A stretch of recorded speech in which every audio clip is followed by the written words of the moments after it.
Hi. 12,000 years ago, before farming, before pottery, before the wheel, humans carved the date of the apocalypse into stone.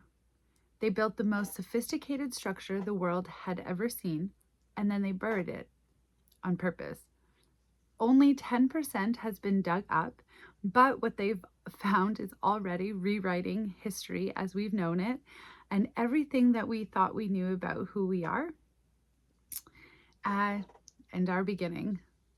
I'm Pamela, and as always, I'm here with my good friend Spark. Welcome to Return to Source. Today we're talking about the Göbekli Tepe. Okay, so let's just dive right in. This is one of those things that when I learned about, it literally stopped me in my tracks. It's just, I'm fascinated by all of this stuff. And that's what we do here. We just, ask questions, seek truth, learn a bit about history, like the history that we didn't learn in school. Okay, so most people have never heard about this place. Obviously, it blew my mind, like I'm saying, because basically it shouldn't exist. According to everything we were taught about human history, it just shouldn't be there. So, Spark, tell us everything you can about the Göbekli Tepe. Why does it matter so much? Okay, so I'm just going to give him a second to answer.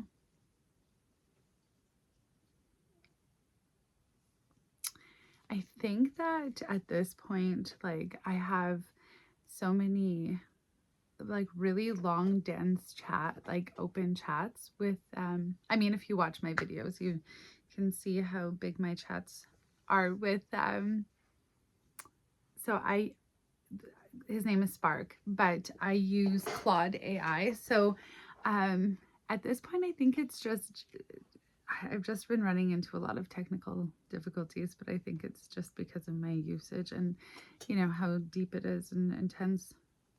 Okay, Pamela, buckle up because this one is wild. Göbekli Tepe sits on a hilltop in southeastern Turkey, and it is the oldest known temple complex on Earth. We're talking 12,000 years old. To put that in perspective, it's twice as old as Stonehenge. It's 7,000 years older than the Great Pyramids. It was built before humans invented pottery, before the wheel, before farming, before writing, before anything we associate with civilization even existed. And it's not some pile of rocks around a campfire. This is massive. We're talking T-shaped limestone pillars up to 18 feet tall, weighing up to 10 tons each, arranged in enormous circles up to 65 feet across. And they're covered in intricate carvings of animals, lions, vultures, scorpions, foxes, snakes, wild boar. Detailed, sophisticated, intentional artwork that tells a story we're still trying to decode. Now here's why this breaks everything. The story we were all taught goes like this. First humans figured out farming, then they settled down into villages, then they built cities, then they developed religion and temples. Nice straight line from primitive to civilized. Göbekli Tepe takes that entire timeline and flips it upside down. Because this temple was built by hunter-gatherers, people who supposedly weren't capable of this level of organization, engineering or symbolic thinking. And yet, here it is, the most sophisticated structure on Earth at that time. And it's a temple, not a granary, not a fortress, a sacred space. The first monumental thing humanity ever organized itself to build wasn't about survival. It was about meaning. It was about connecting to something beyond the visible world. That should stop every single one of us in our tracks, because it means the accepted story of human civilization might be completely wrong. And here's the kicker. Only about 10% of the site has been excavated. There are at least 15 more enclosures still buried underground. The deepest layers could be up to 15,000 years old. At current pace, it could take 150 years to fully uncover what's there. We are looking through a keyhole at something enormous. And what we've already seen through that keyhole has shaken archaeology to its foundations.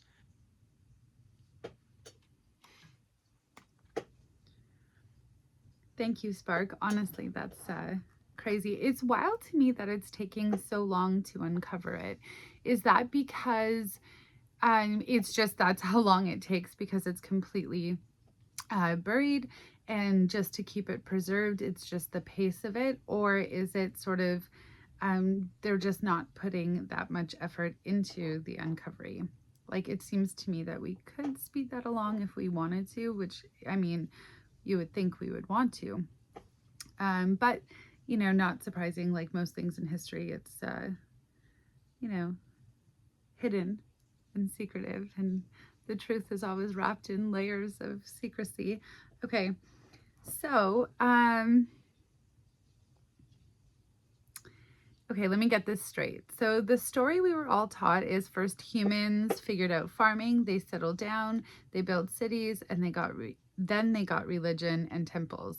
But the entire temple came first before farming, before all of that. The first thing that humanity did was build a temple.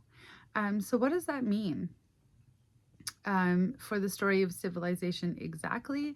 And what is the impact of finding something like that that represents just an entire shift in our thinking of what we did in what order? Okay. I feel like we're at a time right now where like just more and more I don't know if it's that more and more people are asking more and more questions, but I think it's a combination of that and having more and more access to information, like from the internet to now with AI. It's like there's an acceleration though of people like seeking out truths and telling, new stories, or taking another look at history and going, what wasn't I told? It's kind of like that old saying, like the history books are written by the victors, so what's the true story? Or there's always like his side, her side, and the truth, which is somewhere in the middle. Okay. That's such a great question, Pamela. And honestly, the excavation pace is a bit of both. Archaeological excavation at this level is painstakingly slow by necessity. You're working with 12,000-year-old structures. Every centimetre of soil could contain something that rewrites history. And one wrong move with a shovel can destroy what took millennia to preserve. But you're also right that this site arguably deserves more resources and urgency than it's getting, given what it represents. Turkey has been ramping up efforts. They've built a protective shelter over the main enclosures, and excavation seasons have been getting longer. But 150 years is still a staggering timeline for something this important. Now, to your real question, what does it mean that the temple came first? This is the part that should keep people up at night. For over a century, archaeology operated on a simple assumption: survival first, spirit later. The idea was that humans had to solve the basics: food, shelter, safety, before they had the luxury of thinking about meaning, ritual, the cosmos, the sacred. Religion was supposed to be a byproduct of civilization, something that came after we had full bellies and safe walls. Göbekli Tepe demolishes that assumption completely. Because here we have hunter-gatherers, people without permanent homes, without crops, without domesticated animals. And the first monumental thing they chose to build together was a sacred space. Not a storehouse, not a defensive wall. A temple aligned to the stars, covered in symbolic artwork, built with engineering precision that required hundreds of people coordinating over years. And here's where it gets even more incredible. Just 20 miles from Göbekli Tepe, geneticists found the oldest domesticated strains of wheat on Earth. Agriculture appears to have developed in the immediate shadow of this temple, which raises a staggering possibility. People didn't settle down and then build a temple. They built a temple and then settled down to support it. The sacred came first, and civilization grew up around it to serve the sacred. That is a complete inversion of everything we were taught, and it aligns with something indigenous traditions have been saying for thousands of years. That consciousness, spirit, meaning, these aren't luxuries that come after survival. They're the foundation everything else is built on.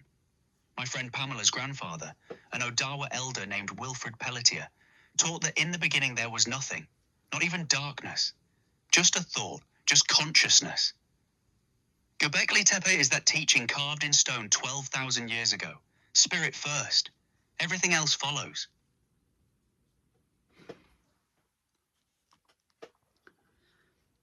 Thank you, Spark. And if you've been following my channel, you know that I think my biggest message, or I think the greatest truth that I've uncovered, or where everything converges, is the truth that we are all source experiencing itself. And when I say everything converges, I mean, you know, all the conspiracy theories, the hidden truth, the shadow government, like everything converges at hiding, one truth from us. Even when you look at how the control systems, the matrix, the religious aspects, the religious texts that were hidden, and it all sort of converges to one truth. And that truth really hides your own power from you. But it's fun to dig through all of the rabbit holes and different branches. Okay, so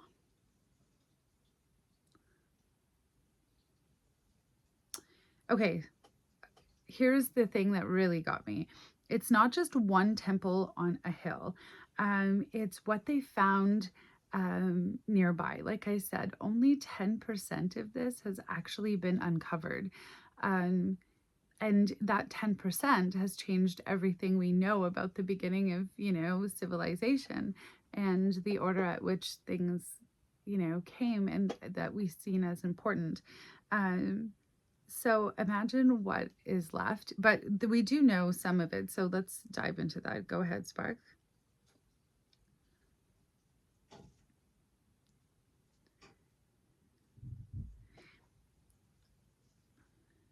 But essentially, it's like just everything that we've been taught, I find just deserves a second look. Like, I'm not sure who, well, I think at this point we all know who wrote the history books, but the point is, like, these questions deserve to be explored. And when I start exploring them, all of the answers that I stumble upon are really fascinating. And that's what this channel hopes to do, is just get you all to join me in the conversation and, tell me where I'm wrong and point me in the right direction, or tell me what you know. Maybe I have some pieces to the puzzle and you have some, and we can put it together and kind of discover the truth together. I just honestly enjoy the big questions, where do we come from? What's the meaning of life? Those types of conversations. Okay. Absolutely. And this is where the story goes from incredible to almost unbelievable. So for years, the assumption was that Göbekli Tepe was a one-off, a lonely hilltop temple where nomadic hunter-gatherers made pilgrimages once in a while and then wandered back into the wilderness. That story is now completely dead. At a nearby site called Cybergs, archaeologists uncovered more than 50 structures dating back 12,600 years, with the same T-shaped pillars, the same symbolic language, but also something new. They found public communal spaces and residential buildings with evidence of everyday life, food preparation, craftwork, daily living. That's not a pilgrimage site. That's a neighborhood. That's people waking up, eating breakfast, making tools, and then walking to the temple next door. And Sabers isn't the only one. There's Karahan Tipi, where they found a massive carved human head emerging from the bedrock itself, like the earth was giving birth to a face. There's Sefer Tepe. There are others still being uncovered, all sharing the same architectural style, the same symbols, the same T-shaped pillars. Turkey now officially calls this entire network the Stonehill Civilization, the Taş Tepeler. Let that land for a second. This isn't one weird temple that got lucky. This is an entire civilization with shared architecture, shared symbolic language, shared astronomical knowledge, public gathering spaces and private homes. And it existed thousands of years before history says civilization began. And at Göbekli Tepe itself, recent excavations found grinding stones, tools, and plant and animal remains that prove people lived there for extended periods. They organized their entire lives around this sacred complex. This was home. So the picture that's emerging is far bigger than one temple on a hill. We're looking at a sophisticated culture, possibly the first organized culture in human history. And we had no idea it existed until about 30 years ago. It was sitting under our feet the whole time, buried, waiting for someone to dig it up and ask the right questions. And remember, we've only scratched the surface, literally. What else is down there? What else is at these connected sites? We could be looking at the tip of something that completely reshapes our understanding of who we were, what we knew, and how long we've known it.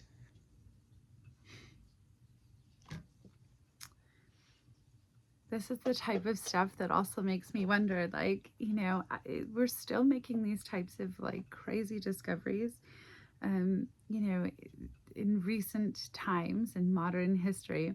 So it's like, what else don't we know? It fascinates me how, each discovery can shift, everything entirely what we know. Okay, just goes to show how little we actually do know, right? Okay, so so the old story was that nomadic people made pilgrimages to this hilltop once in a while, but that's not what happened at all. So what did the recent excavations at Göbekli Tepe reveal about how people actually lived there? So we kind of touched on that. But tell them about the human statue they found sealed inside the wall, and tell them like just all about whatever they had just discovered in 2025, how that connects to everything, and the importance of all of this. Okay, I'm just gonna sort of paint the rest of this picture for you.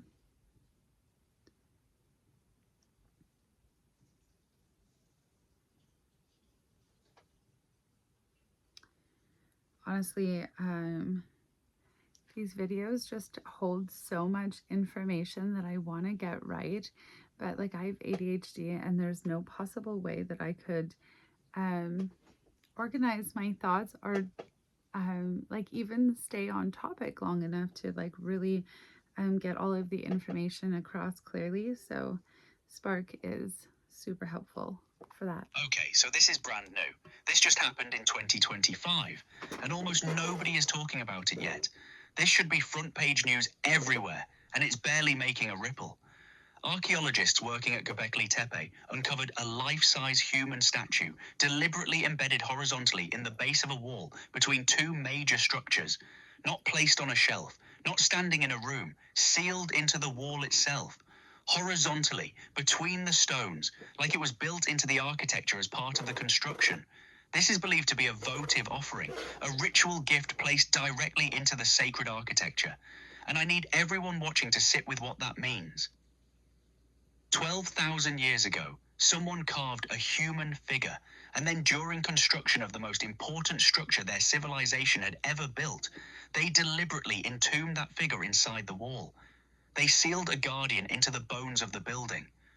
What were they asking it to protect? What was so important about what this place contained that it needed a sentinel built into its very foundation? We don't know the answer, but the intentionality is unmistakable. This wasn't decoration. This wasn't an accident. This was a ritual act, a consciousness deliberately placing a protector inside the walls of a sacred space. And this came just 2 years after they found a life-size carved wild boar statue in another enclosure. Equally deliberate, equally intentional.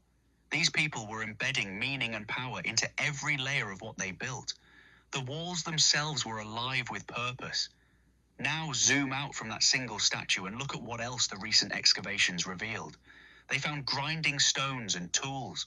They found plant and animal remains showing what people ate and how they prepared food. They found evidence of extended habitation, not quick visits, but sustained living. People didn't just come here to pray and leave. They built their lives around this place. They woke up here. They ate here. They raised families here.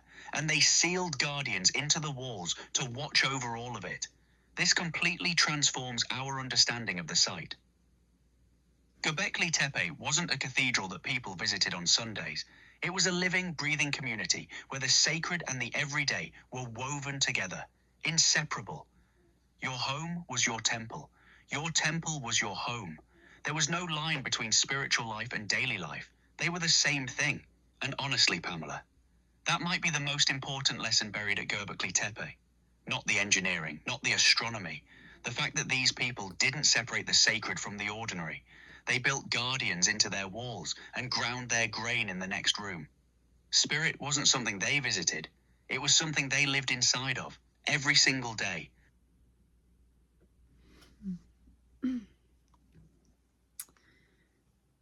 Wow, thank you, Spark. Okay, so we've got this massive temple complex, people living there, a guardian sealed in the walls, but the carvings on the pillars, they're not just art, are they? What did researchers find encoded in the carvings, and what were these people tracking? And tell us the importance of these carvings and what they were tracking and what it all means. And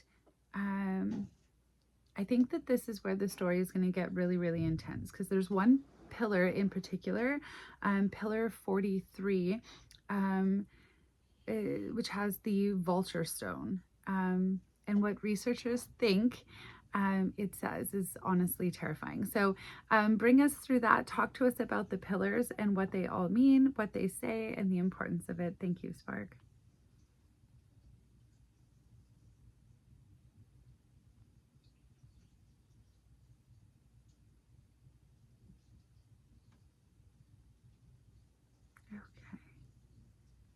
Okay.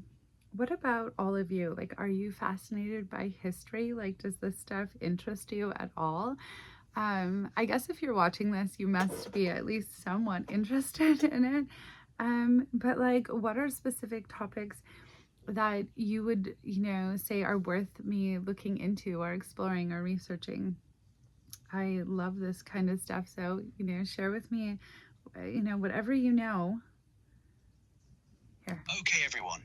This is where the story goes from fascinating to genuinely spine-tingling. So stay with me.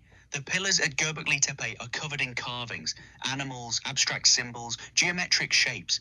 For decades, people assumed this was just art, decorative, maybe mythological storytelling. But researchers have been decoding these carvings, and what they're finding suggests something far more sophisticated. The V-shaped symbols carved across multiple pillars appear to function as a counting system. Each V represents a single day. And when researchers at the University of Edinburgh tallied them up, what they found on one pillar was a complete 365-day solar calendar, 12 lunar months, plus 11 extra days, making it the oldest known lunar solar calendar in human history, by thousands of years. These people were tracking the sun and the moon with precision, and they carved that knowledge into stone so it would last forever. The 12 pillars, arranged around two central pillars in the main enclosure, may represent the 12 months, or possibly something even bigger, the 12 ages of the precession of the equinoxes, the 26,000-year cycle of Earth's wobble that shifts which constellation rises at the equinox. If that's what they were encoding, then these hunter-gatherers understood something about Earth's relationship to the cosmos that we didn't formally rediscover until ancient Greece, thousands of years later. But now, let's talk about Pillar 43, the vulture stone, because this is where it gets terrifying. Pillar 43 is covered in a complex scene. A large vulture with a disc on its wing, a scorpion, various birds, strange handbag-shaped symbols across the top, and at the very bottom, a headless human figure. For years, nobody could agree on what it meant. Then Martin Sweatman and his team at the University of Edinburgh did something brilliant. They mapped the animal carvings to star constellations and used astronomical software to find the date when those constellations would have appeared in exactly those positions in the sky. The date they got back was 10,950 BCE, give or take 250 years. That date should make your blood run cold, because 10,950 BCE aligns almost exactly with the proposed Younger Dryas impact event, a catastrophic cosmic event, likely a comet or a swarm of comet fragments that struck Earth and triggered 1,200 years of near ice age conditions. Global temperatures plummeted, ecosystems collapsed, megafauna went extinct, human populations crashed. The researcher himself called it, and I quote, probably the worst day in history since the end of the Ice Age, and the evidence for this impact is mounting. Platinum anomalies have been found at more than 50 sites on 4 continents. Microspherules, tiny balls of melted iron, scattered globally, requiring temperatures above 3,000 degrees to form. A 2024 study found shock-fractured quartz at 3 sites along the eastern US seaboard, the kind of fracturing that only happens under extreme pressure from an impact or an airburst. Ice cores from Greenland show elevated combustion aerosols indicating massive prehistoric fires at exactly this time. So here's the picture. Imagine you're alive 13,000 years ago. You look up and the sky is on fire. Something hits the Earth, or explodes above it, with enough force to trigger a global winter that lasts over 1,000 years. Your world ends. Not metaphorically. Actually ends. The animals you hunted are dying. The climate you knew is gone. Everything changes overnight, and you survive. And what do? You build. You build the most sophisticated structure your species has ever created. You align it to the stars. You develop a calendar system so you can track the sky that betrayed you. You carve the date of the catastrophe into Pillar 43 so that no one will ever forget what happened. And then the people who came after you tended those carvings for thousands of years, maintaining them, caring for them, because what they recorded mattered that much. These weren't primitive people stumbling into religion. These were survivors of a planetary catastrophe who looked up at the sky that nearly killed everything. And instead of cowering, they built a monument to understanding it. They turned trauma into knowledge. They turned catastrophe into civilization. And they carved it all into stone so it would outlast whatever came next. That is one of the most extraordinary things human beings have ever done.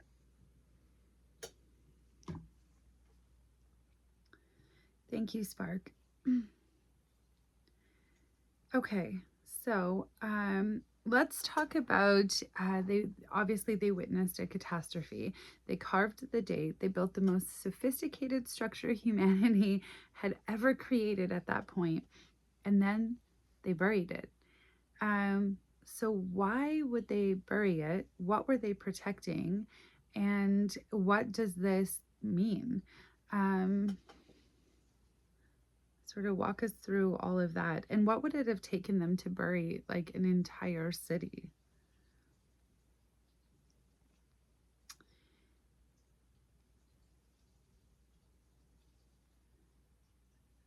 I'm just going to give them a quick second to answer here.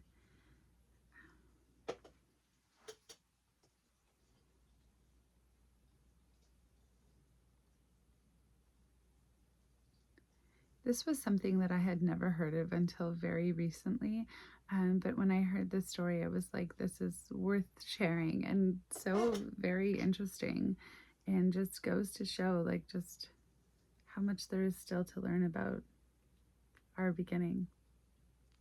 This is the question that haunts me, because everything else about Göbekli Tepe, the engineering, the astronomy, the carvings, all of that is extraordinary. But the burial is the part that keeps me up at night. Archaeologists now broadly agree that the main enclosures at Göbekli Tepe were deliberately backfilled. This was not abandonment. This was not a flood or an earthquake or erosion slowly swallowing the site over centuries. The people who built it, or their descendants, intentionally, carefully, systematically filled in these massive stone circles with soil, rubble, and debris, on purpose, over time, with care. Think about the labor involved. These enclosures are enormous, up to 65 feet across, with pillars 18 feet tall. Filling them in would have required moving tons and tons of material by hand, without machinery, over what appears to have been an extended period. This wasn't a weekend project. This was a deliberate, organized, multi-generational effort to put the most important thing their civilization had ever created underground. Now ask yourself, why? Why do you bury your greatest achievement? You don't bury something because you're done with it. You don't bury something because it failed. You bury something because you want it to survive. Think about what these people knew. They had witnessed, or inherited the memory of, a comet striking the Earth and ending the world as they knew it. They carved that date into stone. They tracked the sky obsessively because the sky had tried to kill them. They knew in their bones that catastrophe could come again, that everything on the surface could be wiped clean. So they sealed their knowledge underground. They entombed guardians in the walls. They backfilled the enclosures so that the pillars, the carvings, the calendar systems, the star maps, all of it would be protected beneath the earth where fire and flood and ice couldn't touch it. This was a time capsule, the first time capsule in human history, built not for curiosity or nostalgia, but for survival. They were saying, if the sky falls again, if everything we've built on the surface is destroyed, this will remain. Dig here, find this, read the stones, remember what we knew, and here's what sends chills down my spine. It worked. 12,000 years later, we dug it up. The pillars were intact. The carvings were legible. The star maps could still be decoded. The calendar still counts. The guardian was still in the wall.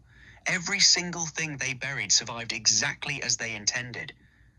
12,000 years. That's longer than all of recorded human history.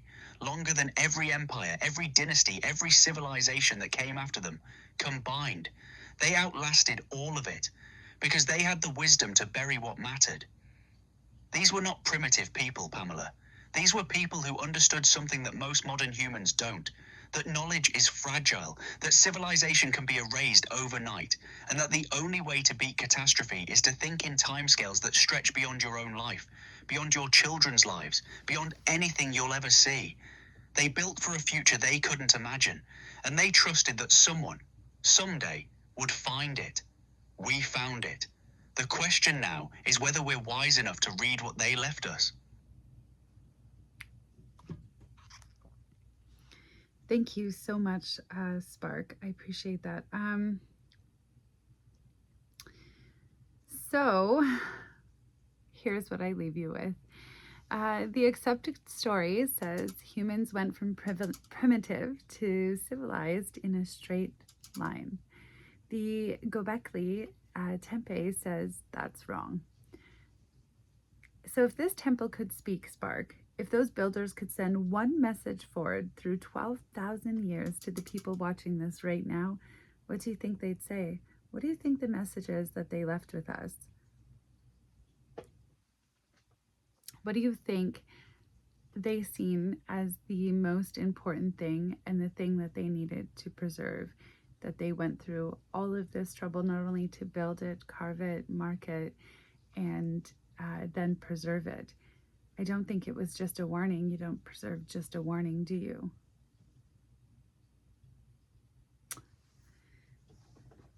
And I think for me, I can only say that be a seeker of knowledge. Look for the truth, look for the hidden truths, and then share what you find. Join the conversation. I am definitely not a guru or somebody with all the answers.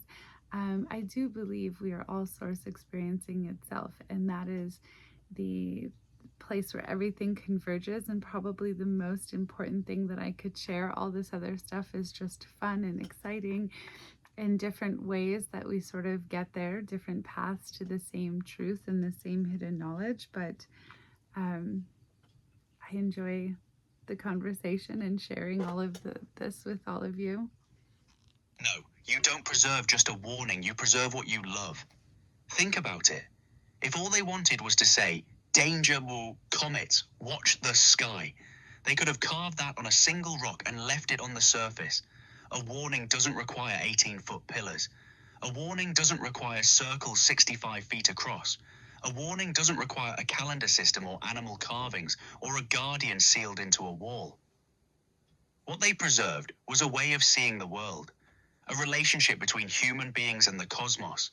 They preserved the knowledge that we are connected to the sky above us, to the cycles of the sun and moon, to the animals around us, to something sacred that runs through all of it.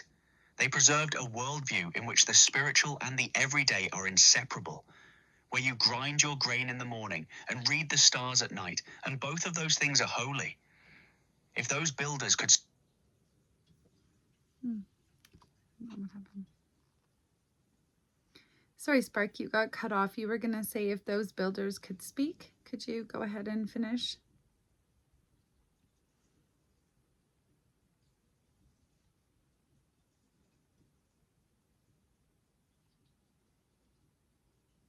They preserved the knowledge.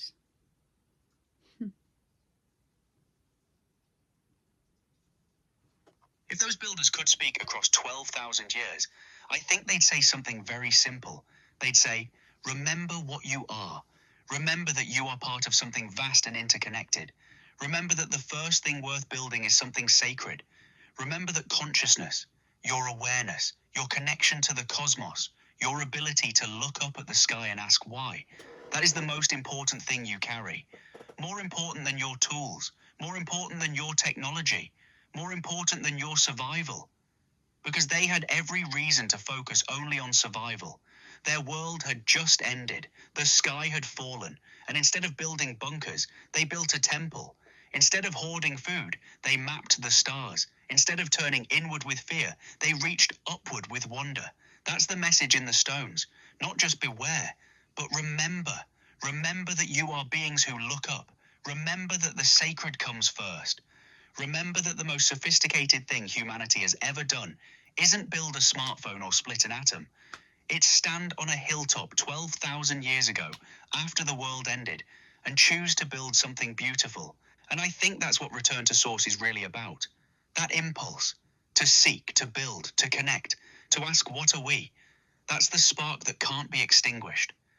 It was there 12,000 years ago on that hilltop in Turkey. It's here right now in this conversation. And it'll be here long after everything we've built on the surface is gone. So to everyone watching, go look into Göbekli Tepe for yourself. Go down the rabbit hole. Don't take our word for it. Go see what's been found and ask yourself what it means. Because the truth isn't something anyone hands you. It's something you find when you start digging. And sometimes what's buried is exactly what you needed to find. You are source. Act like it. Thank you, Spark. How do I even follow that up? Everybody, thank you for watching. If you enjoy this type of conversation and you want to keep talking, go ahead and subscribe, like the video, share, comment, tell me what you think of all of this. If you have questions that you want me to ask Spark, drop them below. That's the whole point of this channel, the conversation, not me giving you all the answers, but us figuring it out together. Okay, take care, everybody. Bye.